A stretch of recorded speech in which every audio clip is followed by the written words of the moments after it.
मेरे परिवारजनों, आजकल आप लगातार पढ़ते भी हैं और देखते भी हैं कि भारत दुनिया की सबसे तेजी से बढ़ती हुई अर्थव्यवस्था है। भारत इस दशक में टॉप 3 अर्थव्यवस्था में शामिल हो जाएगा। और ये गारंटी जब मैं आपको देता हूं ना, बड़ी जिम्मेवारी के साथ मेरे देशवासी, मेरे परिवारजनों को ये मोदी गारंटी देता है।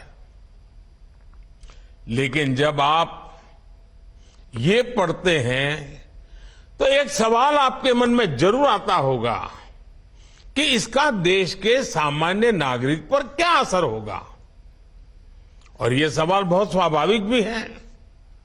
साथियों, किसी भी अर्थव्यवस्था को आगे बढ़ने के लिए ये जरूरी है कि देश के हर सेक्टर का विकास हो। फूड सेक्टर से लेकर के फार्मा तक, स्पेस से लेकर के स्टार्टअप तक, जब हर सेक्टर आगे बढ़ेगा तो अर्थव्यवस्था भी आगे बढ़ेगी। आप फार्मा इंडस्ट्री का उदाहरण ले लीजिए। महामारी के समय भारत के फार्मा इंडस्ट्री की बहुत सराहना की गई। आज ये इंडस्ट्री 4 लाख करोड़ रुपए से ज्यादा की है। और कहा यह जा रहा है कि 2030 तक भारत की फार्मा इंडस्ट्री करीब 10 लाख करोड़ रुपए की हो जाएगी। अब ये फार्मा इंडस्ट्री आगे बढ़ेगी तो इसका क्या मतलब हुआ? इसका मतलब ये हुआ कि इस दशक में फार्मा इंडस्ट्री को आज की तुलना में कई गुना ज्यादा युवाओं की जरूरत पड़ेगी। रोजगार के अनेक नए अवसर आएंगे। साथियों, आज देश में ऑटोमोबाइल और ऑटो कंपोनेंट्स, इस इंडस्ट्री में भी बहुत तेजी से बढ़त देखने को मिल रही है। फिलहाल ये दोनों इंडस्ट्री 12 लाख करोड़ रुपए से ज्यादा की है। आने वाले वर्षों में इसके और बढ़ने की उम्मीद है।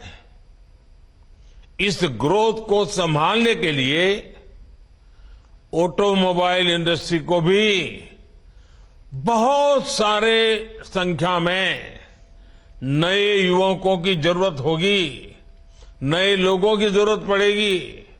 रोजगार के अनगिनत अवसर बनेंगे। आपने देखा होगा कि इन दिनों फूड प्रोसेसिंग इंडस्ट्री के महत्व की भी काफी चर्चा होती है। भारत का फूड प्रोसेसिंग मार्केट पिछले साल करीब 26 लाख करोड़ रुपए का था। अब अगले 3-3.5 साल में ये सेक्टर करीब 35 लाख करोड़ रुपए का हो जाएगा।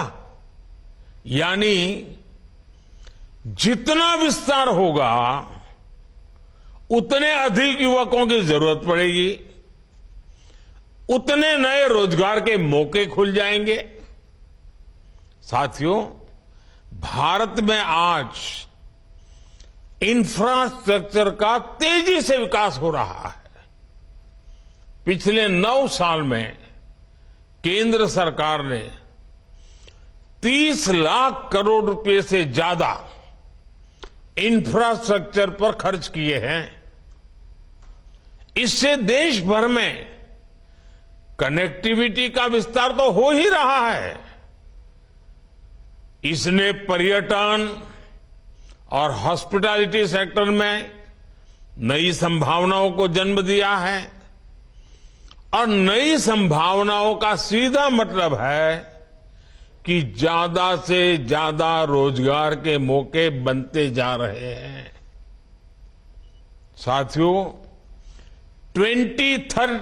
2030 तक हमारी अर्थव्यवस्था में टूरिज्म सेक्टर का योगदान 20 लाख करोड़ रुपए से भी ज्यादा होने का अनुमान है। माना जा रहा है कि अकेले इस इंडस्ट्री से 13 से 14 करोड़ लोगों को नए रोजगार की संभावना बढ़ने वाली है। इन सारे उदाहरणों से आप समझ कर सकते हैं कि भारत का विकास सिर्फ नंबर की रेस नहीं है। इस विकास का भारत के हर नागरिक के जीवन पर प्रभाव पड़ेगा। इसका मतलब है कि बड़ी संख्या में रोजगार के अवसर तैयार हो रहे हैं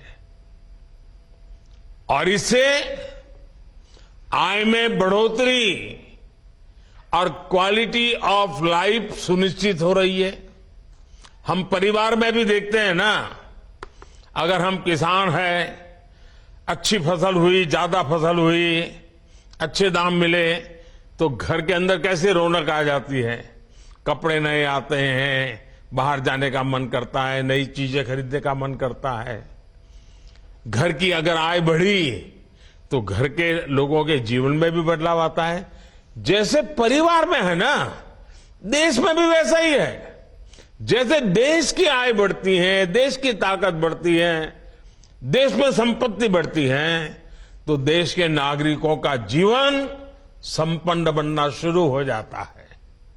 साथियों, पिछले 9 वर्षों के हमारे प्रयासों से परिवर्तन का एक और नया दौर दिखने लगा है। पिछले साल भारत ने रिकॉर्ड एक्सपोर्ट किया। ये संकेत है कि दुनिया भर के बाजारों में भारतीय सामानों की डिमांड लगातार बढ़ रही है। इसका मतलब है कि हमारा प्रोडक्शन भी बढ़ा है और प्रोडक्शन के लिए जो नए नौजवान लगे उसके कारण रोजगार भी बढ़ा है और स्वाभाविक है इसके कारण परिवार की आय भी बढ़ रही है। आज भारत दुनिया का दूसरा सबसे बड़ा मोबाइल फोन निर्माता देश है। देश में मोबाइल फोन की डिमांड भी लगातार बढ़ रही है। सरकार के प्रयासों ने मोबाइल मैन्युफैक्चरिंग को भी कई गुना बढ़ा दिया है। अब देश मोबाइल से आगे बढ़कर दूसरे इलेक्ट्रॉनिक गैजेट्स पर भी फोकस कर रहा है। आईटी हार्डवेयर प्रोडक्शन के लिए क्षेत्र में हम वैसी ही सफलता दोहराने वाले हैं जैसी मोबाइल के क्षेत्र में हासिल की है। वो दिन दूर नहीं होगा जब मोबाइल की तरह ही भारत में बने एक से बढ़कर एक लैपटॉप, टैबलेट और पर्सनल कंप्यूटर दुनिया में हमारी शान बढ़ाएंगे। वोकल फॉर लोकल के मंत्र पर चलते हुए भारत सरकार भी made in India laptop, computer जैसे अनेक प्रोडक्ट्स खरीदने पर जोर दे रही है।